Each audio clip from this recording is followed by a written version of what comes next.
حضور ہجرت فرما کے مکے سے مدینے چلے گئے، اور یہ ہجرت لا اکراہ فی الدین کی تفسیر تھی کہ دین کے معاملے میں کوئی جبر نہیں ہے۔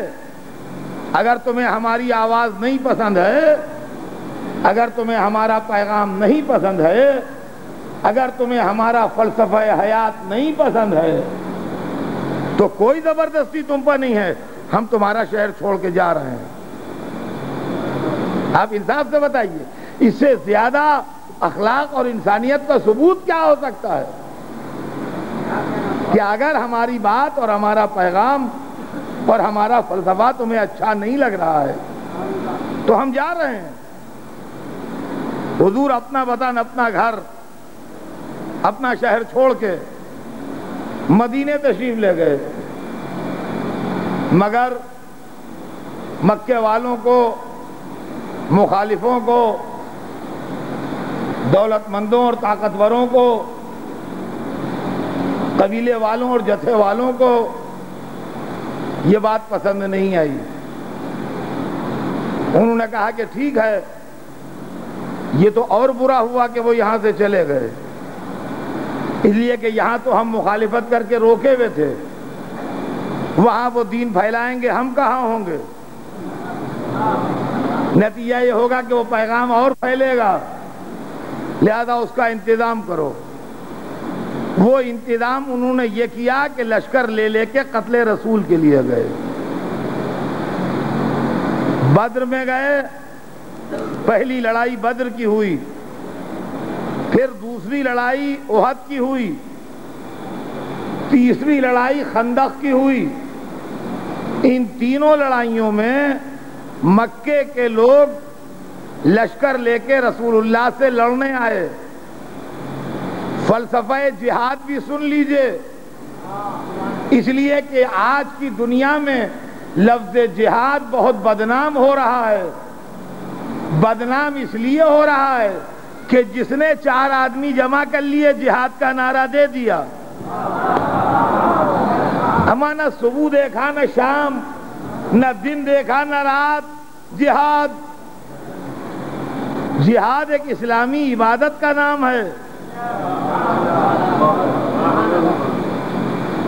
اسلامی عبادتوں کے لیے شرطیں ہیں، قانون ہیں، دستور ہیں۔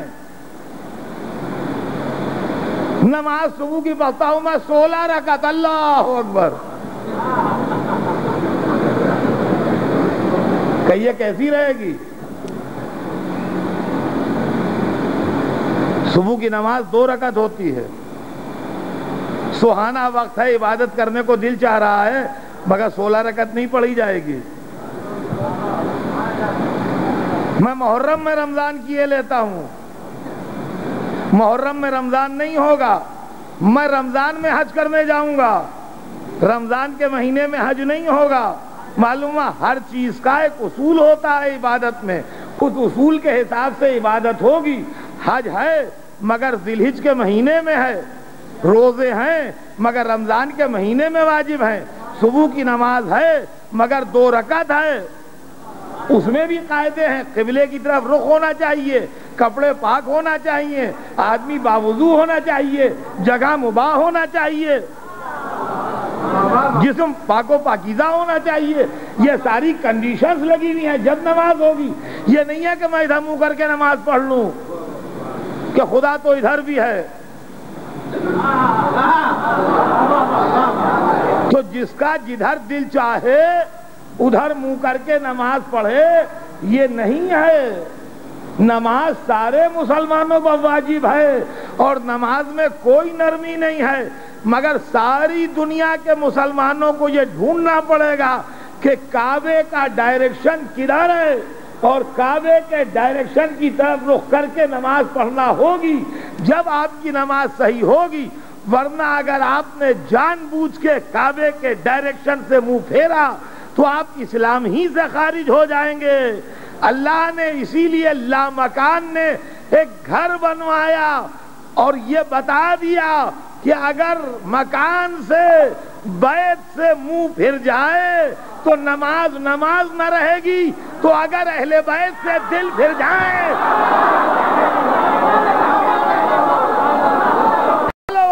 اور محمد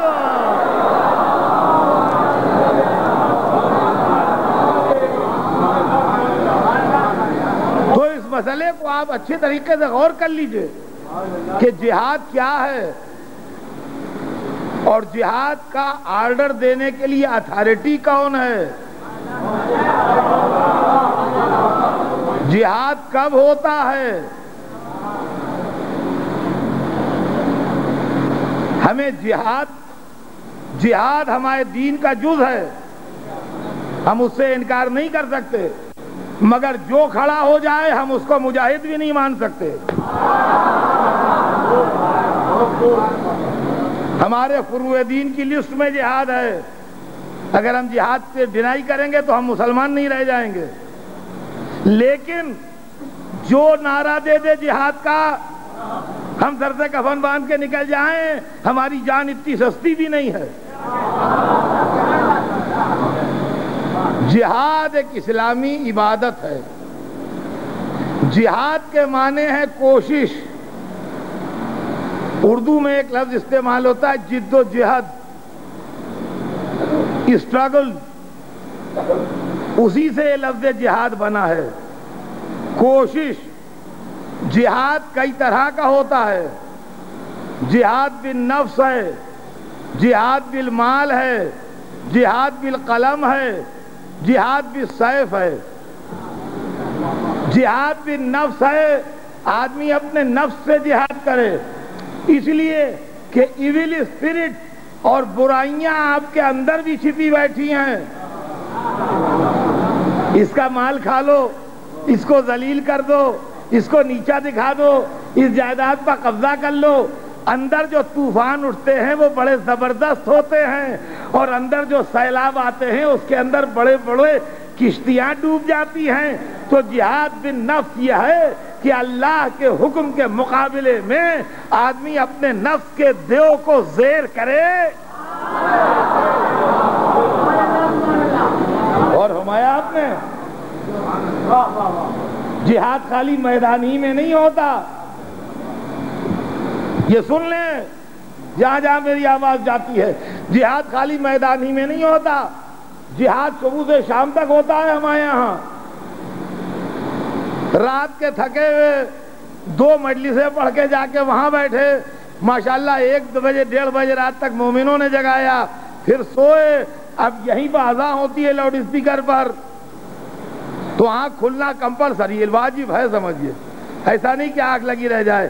اب جو اٹھے تو سارا جسم تھکا ہوا، نیند آ رہی ہے، کیفیت خراب ہے، تو اب سمجھیے جہاد شروع ہو گیا، اس لیے کہ 2 طاقتوں نے لڑنا شروع کیا۔ ایک طاقت کہتی ہے اٹھو نماز پڑھو، نماز واجب ہے، دوسری کہتی ہے کروٹ لے کے سو رہو، بہت تھکے ہوئے ہو۔ یہ سمجھ لیجئے جو کہہ رہی ہے نماز پڑھو یہ لشکر اسلام ہے، جو کہہ رہا ہے سو رہو یہ لشکر کفر ہے۔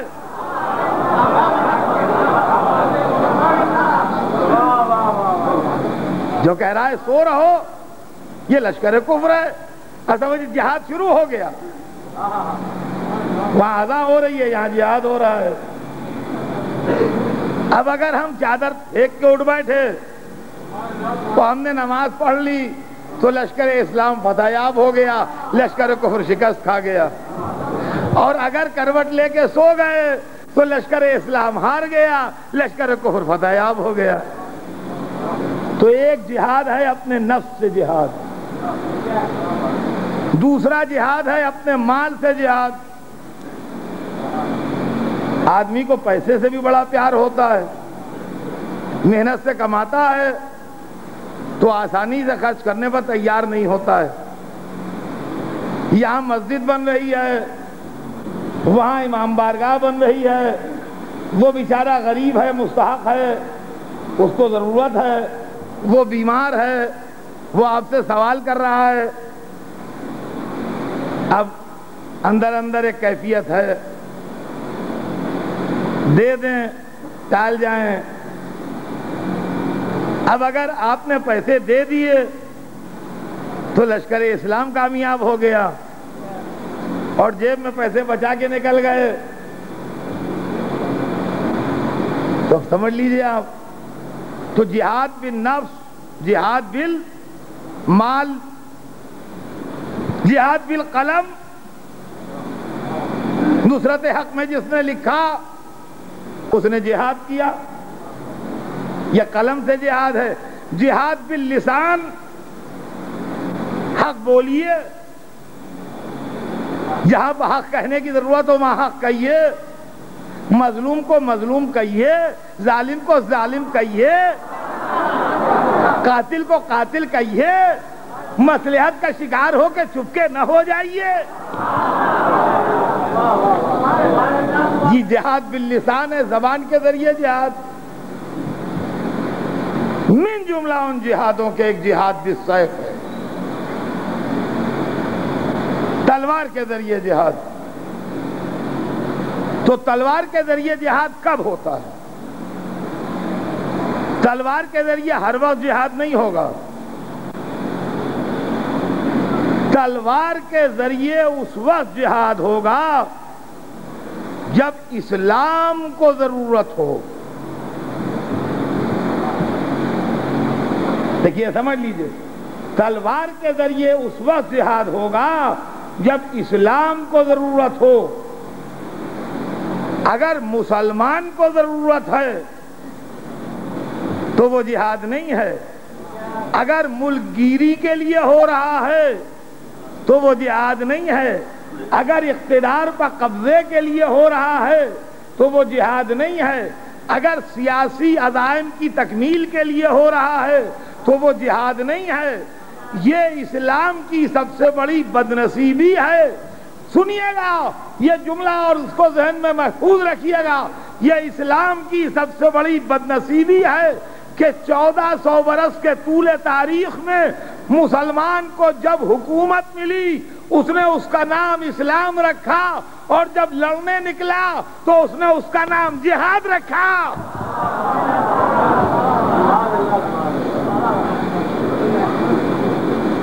جب مسلمان لڑے جب جہاد نہیں ہوتا، اور جب مسلمان کے پاس پاور آئے جب اسلامی حکومت نہیں ہوتی. غور فرمایا آپ نے؟ تو جہاد ہمیشہ اس صورت میں ہوتا ہے جب اسلام کو ضرورت ہو. اور مذہب چاہے ہماری قربانی، اس وقت ہمارا فرض ہے کہ ہم سر سے کفن باندھ کے نکلیں. اس وقت ہمارا فرض ہے کہ ہم سر سے کفن باندھ کے نکلیں. اور دوسری بات بھی سن لیجئے اور اس کو بھی ریکارڈ کر لیجئے ذہن میں کہ جہاد ہمیشہ ڈیفینسو ہوتا ہے، کبھی آفینسو نہیں ہوتا. دیکھیں جتنی آواز میری جا رہی ہے اور جتنے بچے ہیں وہ اچھے طریقے سے سن لیں کہ جہاد جب ہوگا ہمیشہ ڈیفینسو ہوگا، کبھی آفینسو نہیں ہوگا. اس کی وجہ یہ ہے کہ آفینسو کیوں ہو جب لا اکراہ فی الدین کا فارمولہ موجود ہے. جب دین میں کوئی جبر نہیں ہے تو ہم آپ کے دروازے پر تلوار لے کے کیوں چڑھیں؟ جب کوئی جبر نہیں ہے تو ہم آپ کے دروازے پر تلوار لے کے کیوں چڑھیں؟ لہذا جہاد ہمیشہ ڈیفینسو ہوتا ہے، کبھی جہاد آفینسو نہیں ہوتا. اور ہماری فقہ میں، فقہ جعفری میں، جہاد کا آرڈر صرف امام معصوم دے سکتا ہے، غیر کو حق نہیں ہے جہاد کی اجازت دینے کا.